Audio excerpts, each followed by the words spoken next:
Welcome in this week in Missouri Politics Midweek Update, a very special midweek update. We have got a few minutes, one of the preeminent political consultants in all the country, the Lynn County Hall of Fame. And I guess it starts with General Pershing, Walt Disney, and our guest now, Jeff Rowe. Jeff, thanks for making the time.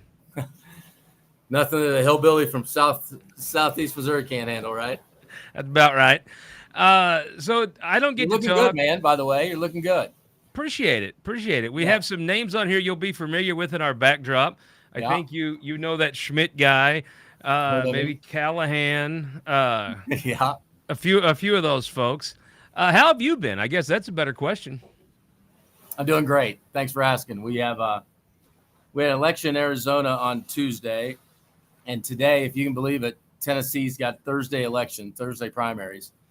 So we got some humdingers down there today, so we're sorting those out. And then we got the big show coming up. Missouri. You know, growing up in Missouri, I thought every primary was in August.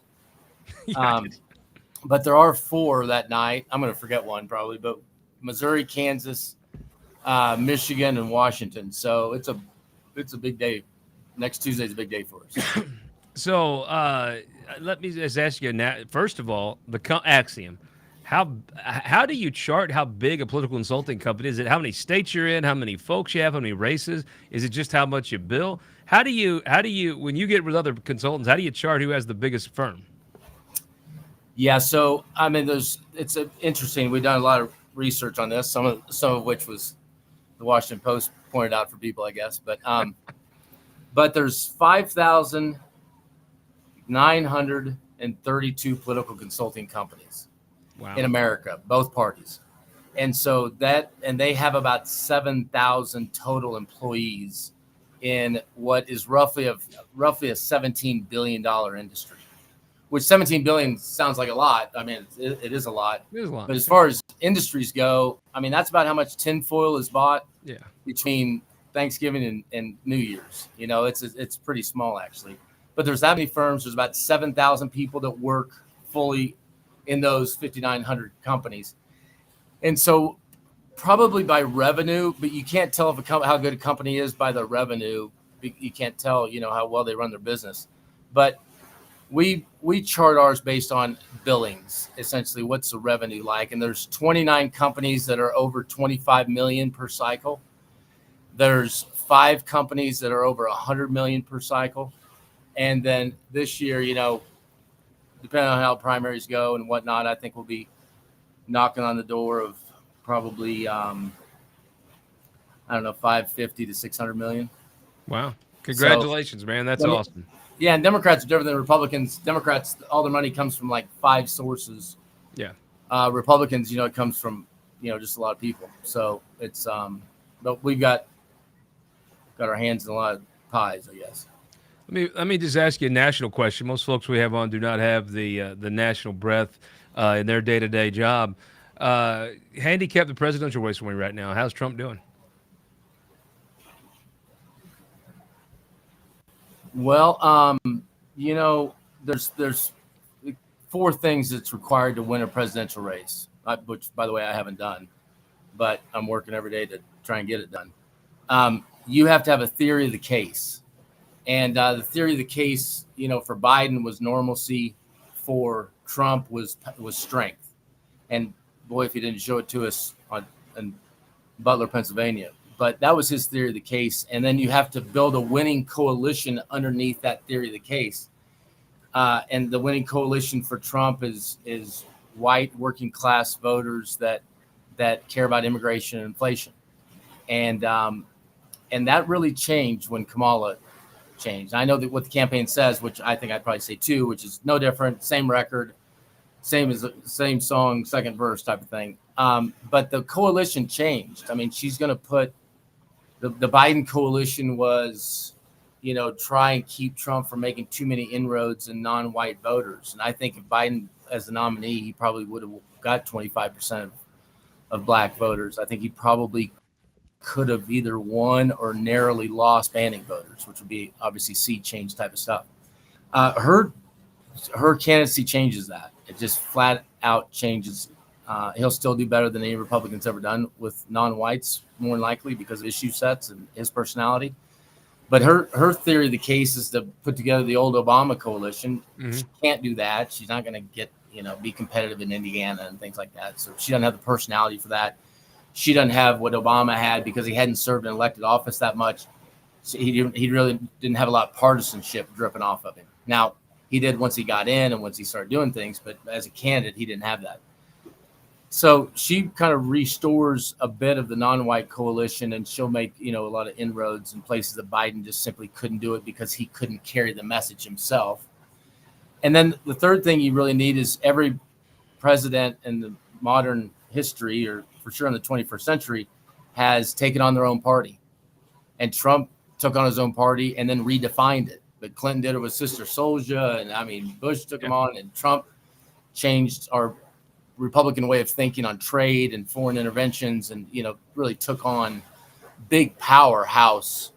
Those seemed like, oh yeah, no kidding. Of course we'd be protectionist on trade to an extent, but just do smart deals. But no, there's an entire powerful industry behind trade deals.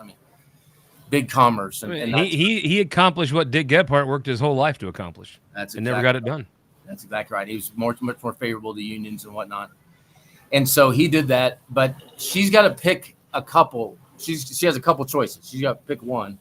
I think it's going to be pretty tough for her to pick immigration. But if she picks Mark Kelly, that would lean her that way to taking on her own party on immigration. And the left has to give her a pass to do so, because unlike Trump, who just barreled through those institutions, she'd have to work with them because she can't afford drop off. She could take it on in crime. And it seems like she's starting to do that now a little bit with the prosecutor versus the felon. And, I know what it's like to put bad guys in jail, that sort of thing. So she's got to do that. She'll do it. If you had to pick your moment to predict it, she probably does it Sunday or Monday, probably with the AP, or maybe they do it on they won't do it on Twitter on X Spaces, but they'll do it some sort of way, Instagram or something. But I think she'll pick Shapiro probably. And that Shapiro or Mark Kelly are the clear front runners for that spot. Both allow her to take on her own party a little bit. If it's Shapiro, it'd be on crime to a degree and education reform, frankly. Or if she does it with Kelly, she'd be taking on her own party on immigration and more of a centrist position on immigration.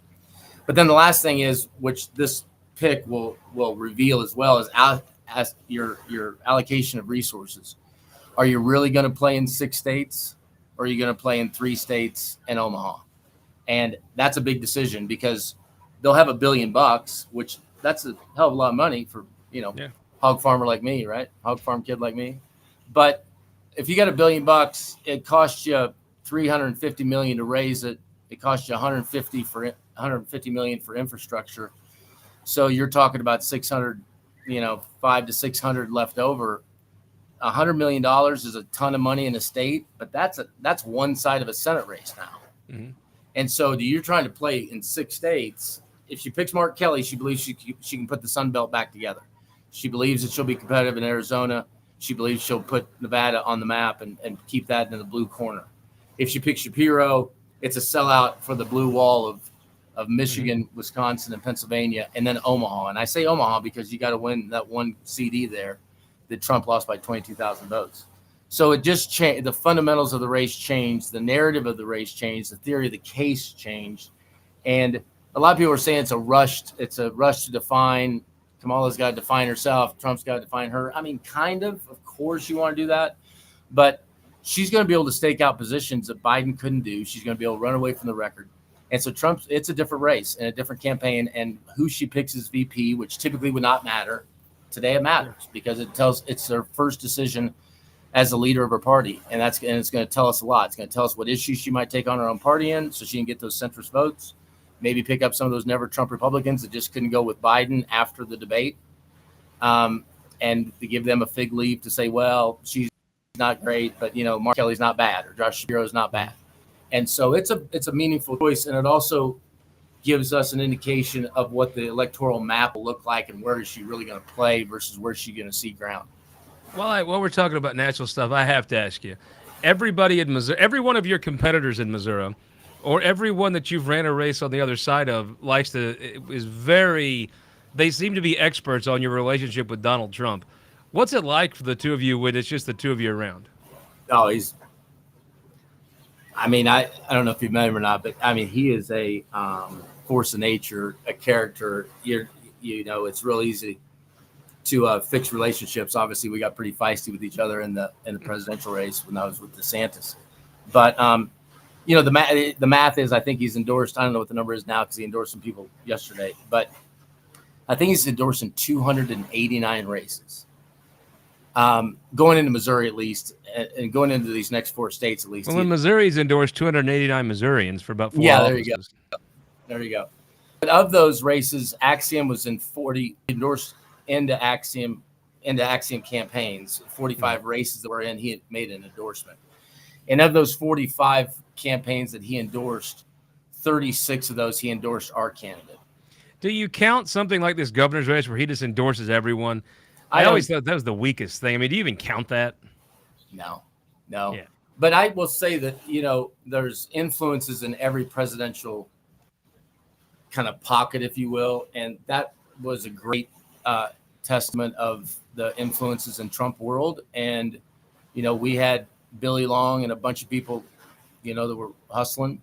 And they had Mike Huckabee and John Ratcliffe, former DNI director for Trump, worked at the Ashcraft law firm. He was hustling it, and Trump really likes John and Mike, frankly. And Igel had Matt Gaetz. And so when you've got those type of people that close to the president, I understand how it would be a difficult decision. And when he starts asking about, hey, what's going on in Missouri, those people are in the room, right? And so those people have a voice. And so I understand why it would be difficult for him. And frankly, if he's going to do something, some could argue maybe he shouldn't do anything, but he likes to pad his stats a little bit. And now he's not going to lose on Tuesday. But right. I understand the pressures that would go with who to endorse. Same in the AG's race. And so let's talk about these races real quick. Obviously, you've got I assume a horse in every race, and I don't want to keep you past the time I asked for, but governor's race, I watched a great closing ad for Mike Kehoe. It reminded me of that David Allan Coe song, the perfect country and western song. If he had time for a third verse to put in Reagan and I guess shoot at a pro-life and shoot something, it really would be the perfect. It really looked like Governor Dutton's reelection ad as much as it did Kehoe. Yeah. No, Mike's ran. I tell you, we kind of came up together. So I'm just 100 years older than you, and look at now. But I think he's ran the best race for governor that I've seen as an individual. So there's campaign tactics. He's hustled. Damn. Everywhere, right? And you can feel it. And he's put. There's a point in every campaign when the people like me don't matter. There's an argument about how early that is. But he's had a great campaign team. I think David Rexroad and Derek Coates have done a great job on that side. I'm sure a bunch of other people. But he's just hustled. He's just worked hard. Let me ask you a question. There was a time when I would have been surprised to see you spearheading the American Dream PAC for Kehoe. I thought maybe somewhere in that was a Brad Lager influence or something. But what actually made you decide to dive into this campaign? Yeah, campaigns are there's no atheists in foxholes, right? And so Mike and I have been friends. Mike and I have been not so close to friends. And by the way, if anybody that hates me, I hate Mike Kehoe right now, so you should vote for him. But no, I mean, the race for governor is a different lens, and the lens that you make a decision for the top executive position in a state versus the lens that you put on as a voter to look at a legislative race is a much different lens. And so of all the people that I know in politics, Mike Kehoe is the guy that just gets shit done. And that's what you need as a governor. He's got vision, and he's a sound person who has an idea of what the state could be and where he wants to take it. And so it's my home state. And so I always care about politics there. Mike and I haven't always seen eye to eye, and so we just met and talked about it, and that's how it went down. I mean, there's nothing, as my grandfather said, never get so mad at somebody you can't sell them a pig. In politics, I'm never going to bat 1,000 with a clear-eyed direction that my candidate is to go. But for me, Mike was the best person in the race, had the best vision for Missouri, and is a sturdy guy that can actually get things done and wants to do something. There's president and governors, there's grievance candidates, there's aspirational candidates, and there's caretakers. And I won't go through Missouri's history on which ones have been which, but I believe that Mike Kehoe is going to be an aspirational candidate. He's not a grievance candidate, and he's not a caretaker. He's not going to warm a seat. He could be doing something else and making a lot more money and having a much easier life. And so I think he'll do a great job, and I think he's got a great chance on Tuesday. I want to take a moment and thank. I thank my buddy Larry from Steelville for giving me this terrific Anheuser-Busch Stein. I appreciate it, bud. I want to thank our sponsors from your neck of the woods in the great Northwest, United Electric Co-op, some of the best rural broadband in Missouri, and then the comfort, when you come to town, the best, most comfortable stay is always going to be at the Courtyard by Marriott. So what does Mike Kehoe need to do to win? When we're looking at election night, what are you going to feel good about seeing? So as you know, Missouri, only state with this, maybe not only state, but one of the only states that has 2 U.S. attorneys, one of the only 2 states that separated by federal reserves, different Federal Reserve branches. I mean, there's different courts break up Missouri. Like, it's a land of probably 7 different regions, really. Yep. And so Mike needs to do well in St. Louis. He needs to make sure that Springfield is close, and he needs to mop up in the balance and probably needs to win or get pretty close to winning in Kansas City. And those are doable things. All doable, right? I mean, is Igel still in the? I mean, I've always felt like Igel had a message folks did want to hear. I've seen some of the numbers that maybe show Ashcraft might be if there's an alternative to Kehoe, it may be becoming in the last few days more Ashcraft than Igel. Yeah, they trade votes a little bit, but in our analytics, there's 650,000 people likely to vote. The analytics showed that it's not quite 1-to-1. I mean, we get a pretty good share of second choice voters on Ashcraft and a pretty good share of second choice voters to Igel. I mean, I think if I had to handicap it, I think of the 3, Igel's probably got the biggest rope to pull up the mountain. He had a moment, probably peaked, 2 weeks too early, I would say. And so I think it's a 2-person race, and not that Igel won't overperform what many of us thought they may have done at the time. He's ran a damn good race. I mean, he's gotten a lot out of what he's put in. I mean, they've worked hard. Yeah, and I did his first race for Senate, and then I tried to beat him the second time, but he hired a good team, and his ads have been pitch perfect for where the Republican electorate is. 10% of the voters will 10% of the overall voters will vote in the Republican primary. 6.5 million people, 650,000 voters. So it's a smaller sample size of the representative of all Missouri, but of course we know that it's a bang up Republican state now. So the winner is going to be sworn in January. But Bill has run a good campaign. And I don't know about his interpersonal ability, but from his messaging standpoint, Republican voters are pissed off. They're fearful for the future of the country. Talk about this AG race. I mean, the money in this thing has been amazing. You've got a candidate in Will Sharr running against the incumbent AG in Andrew Bailey. My God, those East Coast folks, they have a favorite in this race, don't they? Well, I think there's plutocrats on both sides. But you don't have to – all wealthy people just don't live in the East Coast, right? But Will's made relationships throughout his life. I mean, Will is one of the most impressive individuals. Smart as hell. Just smart as hell. And, so you got that kind of book smart, which people like you and I, kind of tolerate. But then you got people that have common sense. And rarely do you see both. And Will's got both. Like, he's got a structural sense of what when he wakes up in the morning and pulls his britches on, he doesn't need anybody to tell him what he believes. And then he also knows how to communicate it and how to execute against it. And you can be really book smart, and that's a great opportunity for people. And I wish I had more of that. And you can be street smart or pig farm smart, as I call it. Will's got a good, healthy dose of both. He would, and there's a difference in AGs around the country. The AGs around the country is really in 2 forms. You've got the people that are just aggressive and use every ounce of leverage that office brings to affect change. And then you have those that just sign on to the latest lawsuit against EpiPen producer or farmer or whatever it is. And that's a race probably, at least in line with governor, if not more so, where the person sitting in the chair makes a decision on what they're going to pursue. And we've seen the last two AGs that we've had, and no offense to the previous ones, Koster did that to a degree, used it as a kind of a political wedge.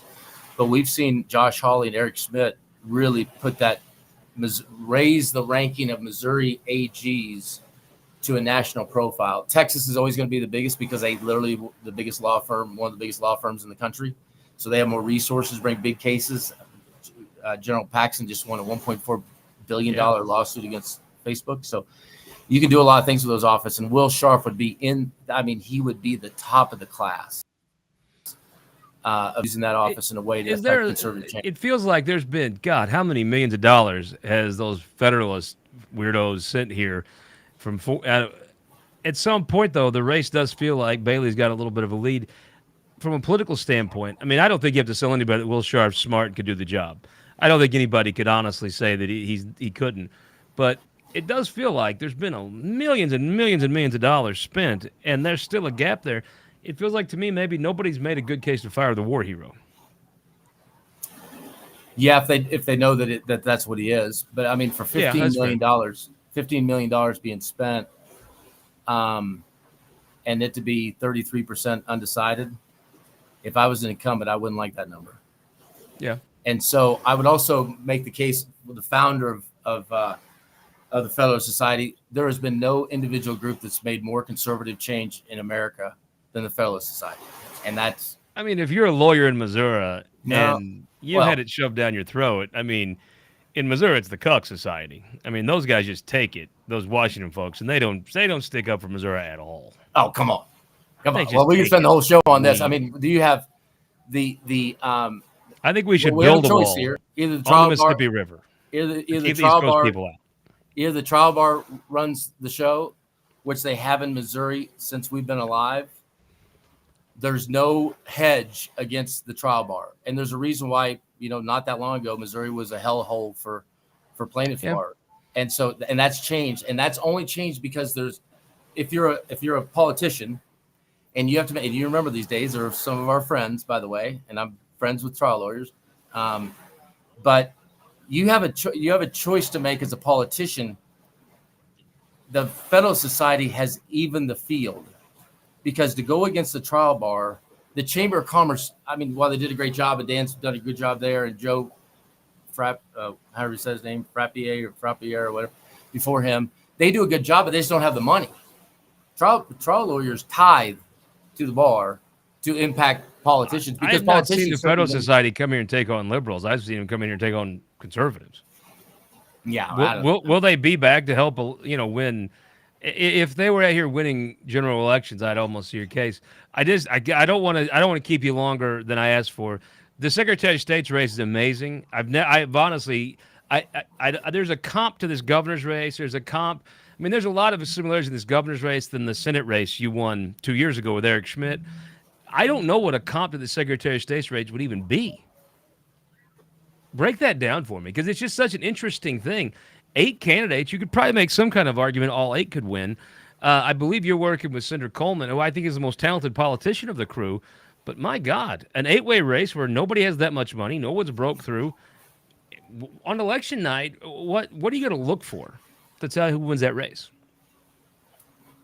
I'm going to look at St. Charles County.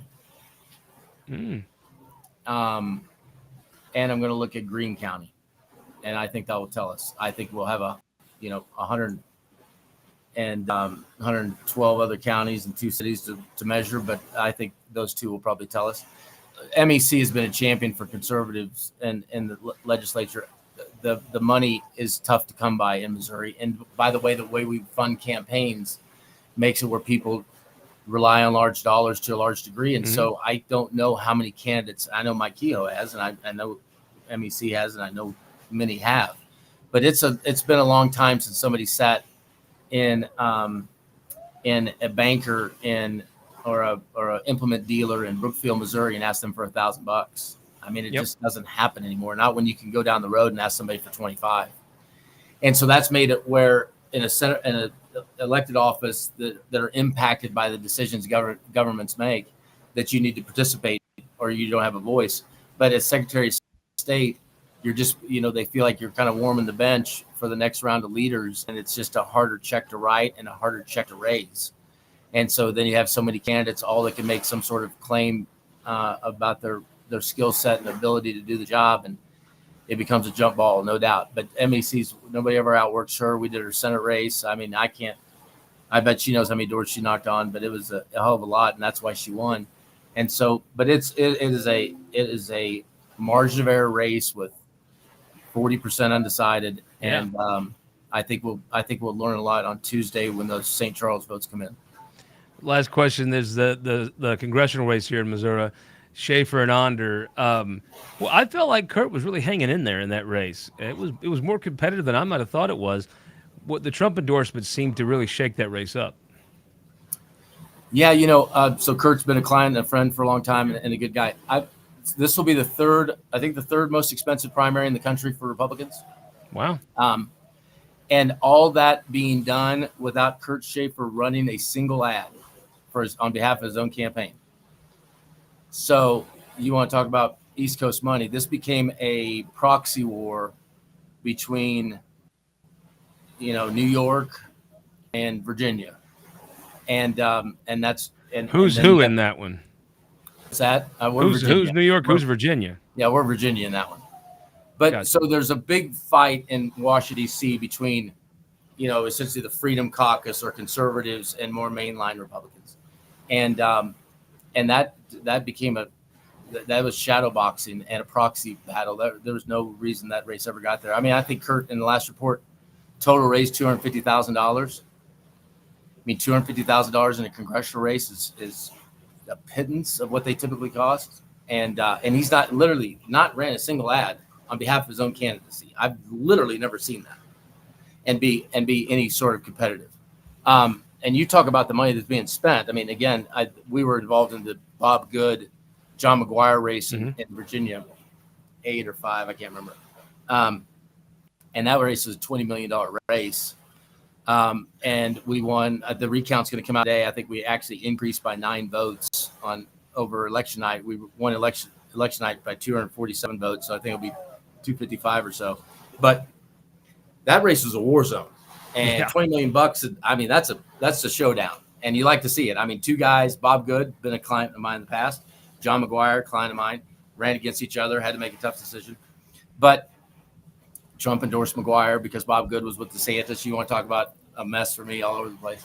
But there's a sturdiness to those 2 guys, and they ran hard as Dickens against each other, and one's going to win and win the seat. In this one, it's been shadow boxing, outside money. I mean, to the point that you made about Bailey, which it's not like he's not playing plutocrat money, but I've never seen this. In fact, if they wanted that seat that bad, they probably should have picked one of the other candidates. I think there's a Green Beret in that race. They probably should have just ran him. If the campaign doesn't have to do anything except knock a few doors and walk in a few parades and never run an ad, pick somebody else that doesn't have the baggage that Kurt had by being in the legislature for 8 years. So, but I feel pretty comfortable.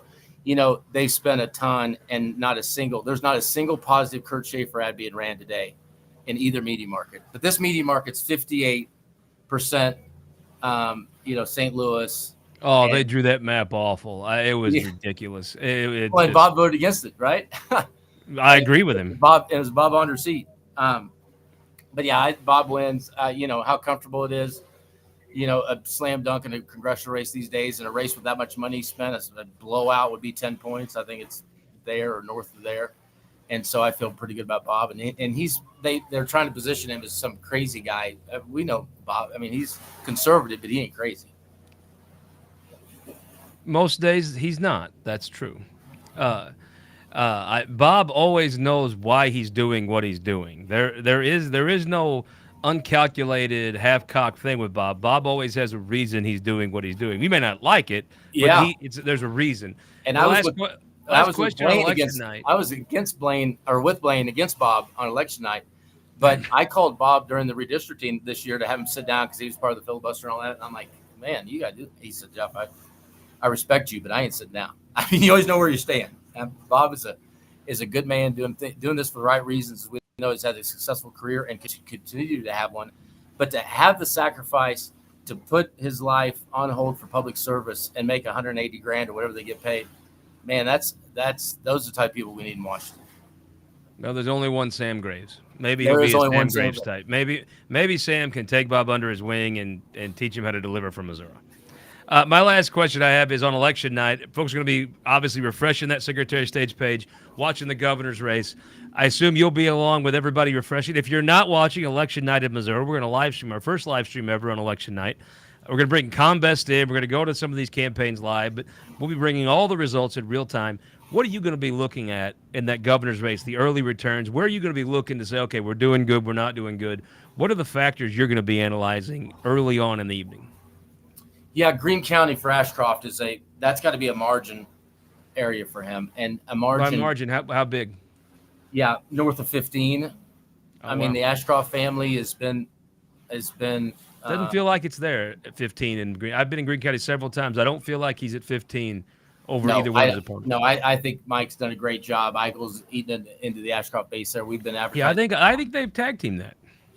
Yeah, well, I think that there's I don't think it's a margin area for him. I mean, there's a chance that he wins it, but it's Pat. I feel like he wins it. There's a lot of folks that see John Ashcraft around that community, and I don't think he brings 15 points out of it though. No, I mean we found his floor pretty quick. He started out first poll. I think it was 58-7 or 11 or something like that.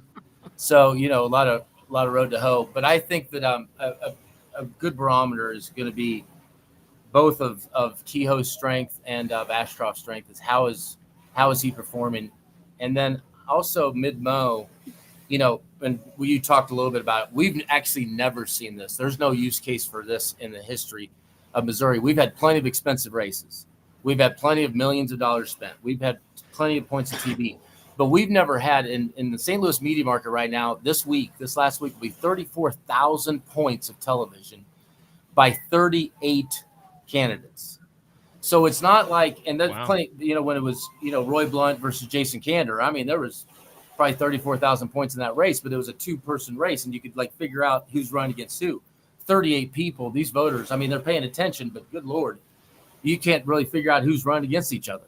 I mean, it's like that swamp. We've never seen so many advertisers in every media market. But mid-mo, like this Kehoe and that Stand For Us pack, I don't know who all funded that. We'll find out eventually. But that investment in a race we've never seen that much, that late, that targeted to one candidate. And so if Kehoe, and a ton of that in mid-mo, if Mike Kehoe's able to, I thought a lot of that was effective. I mean, I think that was a legitimate hit. Yeah, that's good. Yeah, they did. Yeah, they did a nice job. If Kehoe's able to keep his mid-mo base, so you really can't count Jeff City because that's everybody knows Mike Kehoe and Jeff City. But take Columbia or take one of those outer counties and see how we hold up in mid-mo, in the mid-mo media market, non-Jeff City. But look at early returns out of Boone to see if Mike's able to hold that base. And then I would you can't do. The best case would be how Lone Jack in Kansas City votes, but that elections division is screwed up in Kansas City, so you can't do that. So Clay County and Platte County report pretty quickly. Mm-hmm. So they're homeless, right? They don't have a candidate from there in the race. We'll see what the early returns are in Clay and Platte County. Clay's got a great elections division, as does Platte, so they'll get numbers quick, and I'd be looking at those. Jeff, thank you so much for the time. I appreciate it. I could sit and talk all day. I know you've got probably half the state trying to get you on the phone right now. So I'll everybody, he's going to be free in about 5 seconds. So if you start dialing now, you might catch him. Jeff, thank you so much. I appreciate it, man. Good to see you, buddy. I was Jeff Rowe. You want to learn politics? The dude knows politics. He is an absolute savant, and I love to see his success, and I'll tell you why. I remember Jeff when I think he was working for Sam Graves in his Senate office back in the day. Colton, this is back when the cafeteria in the Capitol was manned by the people from the prison, and the food was just bad, man. This was not good food. These people did not look real thrilled to be there. It was I remember him back in those days. And if there's a person I'm happy for his success, it is absolutely Jeff Rowe. He earns it. If you get an email from Jeff Rowe, it's going to be at either midnight or 4 a.m. and sometimes you get one at midnight and 4 a.m. The guy earns his success. I'm very happy for him. Appreciate him making the time. So I think we're going to come back tomorrow, Kelton. We're going to have an interview with some folks surrounding that advertisement in the AG's race. I didn't get a chance to ask him about the ad, but I think I could tell. I guess I'm just for the Cardinals, right? I'm for the Chiefs, and I'm for the Missouri War Hero. And I think Jeff, I tell you what, if he couldn't get elected with $15 million from outstate, I tell you that race has become incredible. The campaign updates I've shown. Look, Ashcraft I think is bubbling up. I think there's a little more. I'm not sure you could say it's momentum. If you just look at the polls, it is. I think what he's doing is taking some votes. Some folks taking some of the undecideds, and some of the Igel folks taking a second look, maybe trying to vote for the person they think might have the best electability. I think Ashcroft's doing a little bubbling up. None of it's like a rocket like we've seen in other primaries, but it's just a bubbling up. I think Kehoe is eating into those undecideds, but I think Ashcroft probably has had the best 2 to 3 day movement in the polls. I think Bailey has a lead after all the millions and millions and millions and millions and millions and millions and millions. Bailey's still hanging in with a lead. If I saw they put New York sent another $1.5 million yesterday to the Sharr campaign. If they lose, it won't be for lack of money. That's a fact. I saw Vivek Malik. The stuff I always told you would start. The dirty, smeary stuff. It's now being sent via text. So I guess the thought is you don't get to see. You don't have to own the smear, but I mean it's dirty stuff. I've seen it here. They're working in Punjabi. It's dirty stuff. I don't know which campaign's actually sending it. I'm sure it'll be like the Spider-Man thing. They'll all point to the other ones, but there's some the stuff you thought you'd see in Vivek Malik being the first candidate, major party, probably favorite incumbent Republican of color in a primary. You kind of, I guess I'm not surprised. I think I told you I thought this would come. It's a little dirtier than I even thought it would be, and I bet your phone is in for a pretty gross weekend if I had to just speculate. In the Senate race, I saw a poll that showed Curtis Gregory pulling ahead. I think that race is tight. Look, the old Roy Blunt thing, would you rather be this one or that one? I'd rather be Curtis Gregory because of the financial advantage he has hitting it.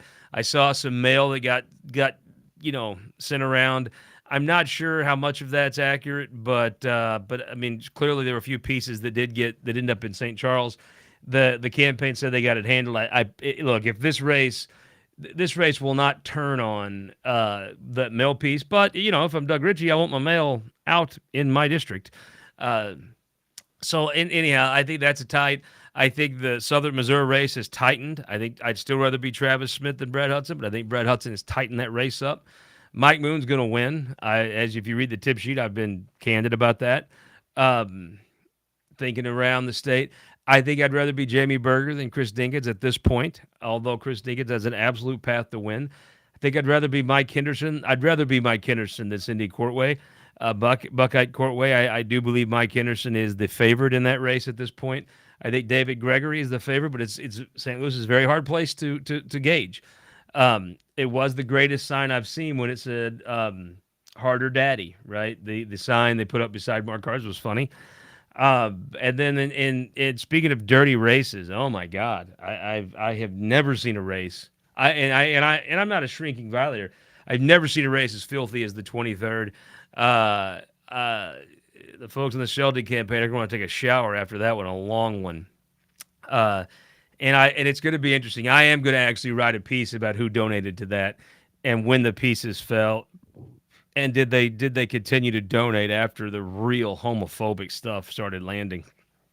Because I know some of the people that are Sheldon supporters.